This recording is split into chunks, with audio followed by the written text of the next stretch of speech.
Salam saudara-saudaraku, salam sejahtera bagi kita semua. Sebelum memulai renungan hari ini, marilah kita sama-sama bersatu di dalam doa.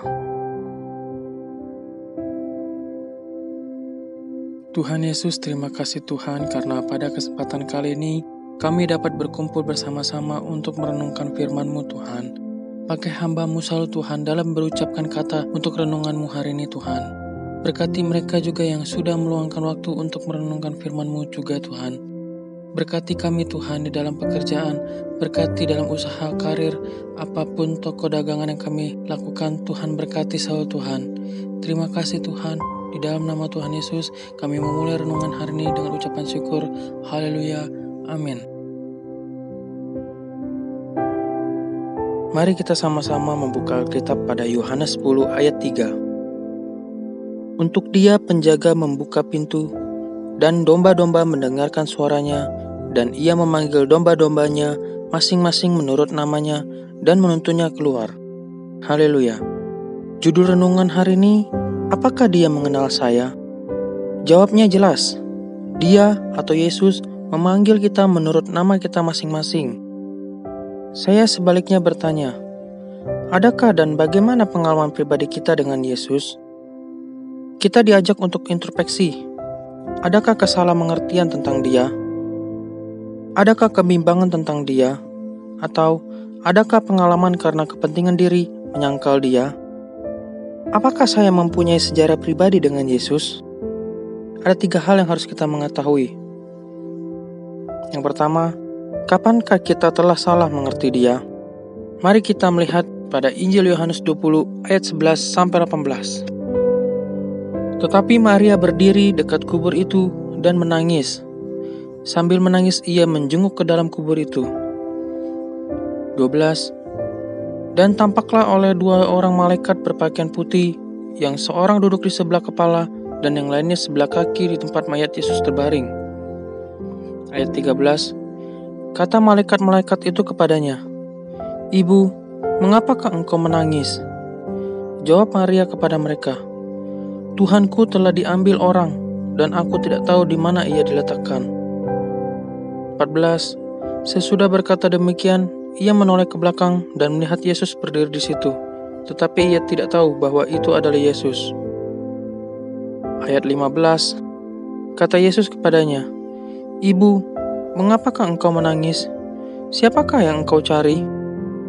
Maria menyangka orang itu adalah penunggu taman, lalu berkata kepadanya, Tuan, jikalau Tuan yang mengambil dia, katakanlah kepadaku, di manakah Tuan meletakkan dia, supaya aku dapat mengambilnya. Ayat 16, kata Yesus kepadanya, Maria. Maria berpaling dan berkata kepadanya dalam bahasa Ibrani, Rabuni, artinya guru.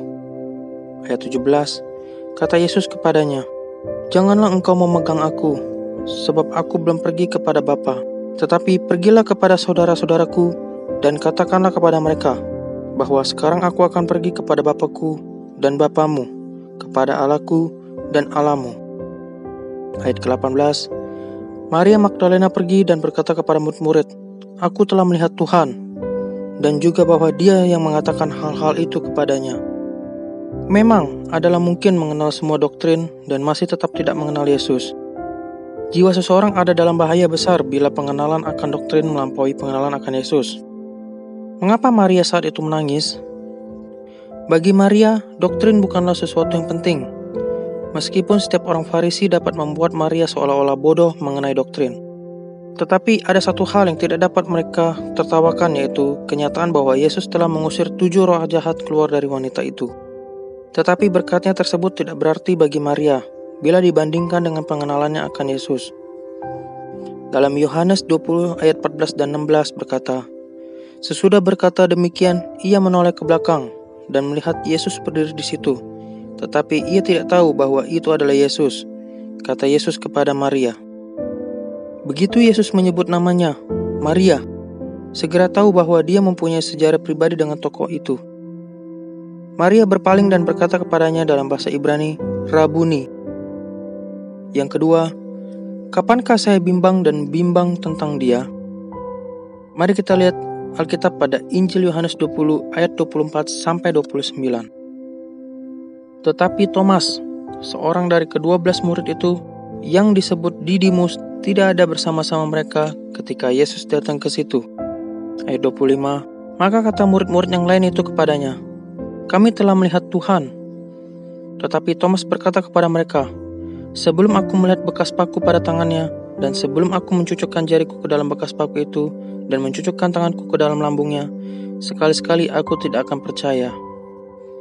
Ayat 26, 8 hari kemudian, murid-murid Yesus berada kembali dalam rumah itu dan Thomas bersama-sama dengan mereka. Sementara pintu-pintu terkunci, Yesus datang dan ia berdiri di tengah-tengah mereka dan berkata, "Damai sejahtera bagi kamu." Ayat 27, kemudian ia berkata kepada Thomas, "Taruhlah jarimu di sini, dan lihatlah tanganku. Ulurkanlah tanganmu dan cucukkan ke dalam lambungku. Dan jangan engkau tidak percaya lagi, melainkan percayalah." Ayat 28, Thomas menjawab dia, "Ya Tuhanku dan Allahku." Ayat 29, kata Yesus kepadanya, "Karena engkau telah melihat aku, maka engkau percaya. Berbahagialah mereka yang tidak melihat, namun percaya." Apakah kita sedang meragukan sesuatu tentang Yesus? Mungkin suatu pengalaman yang disaksikan orang lain, tetapi kita sendiri belum mengalaminya. Para murid lain berkata kepada Thomas dalam Yohanes 20 ayat 25, "Kami telah melihat Tuhan." Akan tetapi, Thomas bimbang dan berkata, "Sebelum aku melihat, sekali-kali aku tidak akan percaya." Thomas membutuhkan sentuhan pribadi Yesus. Ketika sentuhan itu tiba, dalam Yohanes 20 ayat 28 berkata, Thomas menjawab dia, "Ya Tuhanku dan Allahku." Yang ketiga, kapankah kita karena kepentingan diri kita menyangkal dia? Lihatlah pada Injil Yohanes 21 ayat 15-17. Sesudah sarapan, Yesus berkata kepada Simon Petrus, "Simon, anak Yohanes, apakah engkau mengasihi aku lebih daripada mereka ini?" Jawab Petrus kepadanya, "Benar Tuhan, engkau tahu bahwa aku mengasihi engkau." Kata Yesus kepadanya, "Gembalakanlah domba-dombaku."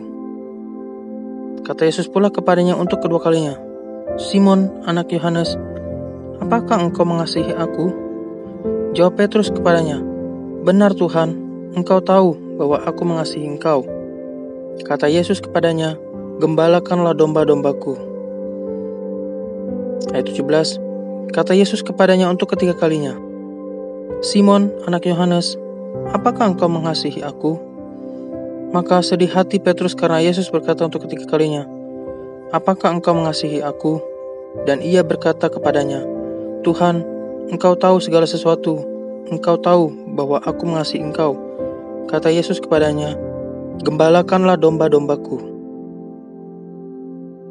Petrus menyangkal Yesus Kristus dengan sumpah dan kutukan. Lihat Matius 26 ayat 69-75. Sementara itu Petrus duduk di luar halaman, maka datanglah seorang hamba perempuan kepadanya. Katanya, "Engkau juga selalu bersama-sama dengan Yesus, orang Galilea itu." Ayat 70, tetapi ia menyangkal di depan semua orang, katanya, "Aku tidak tahu apa yang engkau maksud." Ketika ia pergi ke pintu gerbang, seseorang hamba lain melihat dia dan berkata kepada orang-orang yang ada di situ, "Orang ini bersama-sama dengan Yesus, orang Nazaret itu." Ayat 72, dan ia menyangkalnya pula dengan bersumpah, "Aku tidak kenal orang itu." Ayat 73, tidak lama kemudian orang-orang yang ada di situ datang kepada Petrus dan berkata, "Pasti engkau juga salah seorang dari mereka. Itu nyata dari bahasamu." Ayat 74, maka mulailah Petrus mengutuk dan bersumpah, "Aku tidak kenal orang itu." Pada saat itu berkokoklah ayam. Ayat 75, maka teringatlah Petrus akan apa yang dikatakan Yesus kepadanya, "Sebelum ayam berkokok, engkau telah menyangkal aku 3 kali." Lalu ia pergi keluar dan menangis dengan sedihnya. Tetapi setelah kebangkitannya, Yesus memulihkan Petrus secara pribadi, dan kemudian dia memulihkannya secara umum di hadapan orang lain. Dan Petrus berkata kepadanya dalam Yohanes 21 ayat 17, "Tuhan, engkau tahu bahwa aku mengasihi engkau." Apakah kita mempunyai sejarah pribadi dengan Yesus? Ada satu tanda pemuridan sejati, yaitu kesatuan yang akrab dengan Dia. suatu pengetahuan dan pemahaman tentang Yesus yang tidak sesuatu pun dapat tergoyahkan. Haleluya, mari kita berdoa. Tuhan, terima kasih atas renungan-Mu hari ini Tuhan. Kami sudah diberkati hari ini oleh firman-Mu. Pakai hamba-Mu ini selalu Tuhan untuk menyampaikan kabar baiknya setiap hari. Berkati mereka yang sudah meluangkan waktu untuk mendengarkan firman-Mu. Kami percaya renungan ini menguatkan hati kami yang selalu haus akan firman-Mu Tuhan. Semoga renungan dan firman-Mu menjadi pedoman hidup kami baik rohani dan jasmani. Terima kasih Tuhan, di dalam nama Tuhan Yesus kami berdoa. Haleluya, amin. Sampai jumpa di renungan berikutnya. God bless you.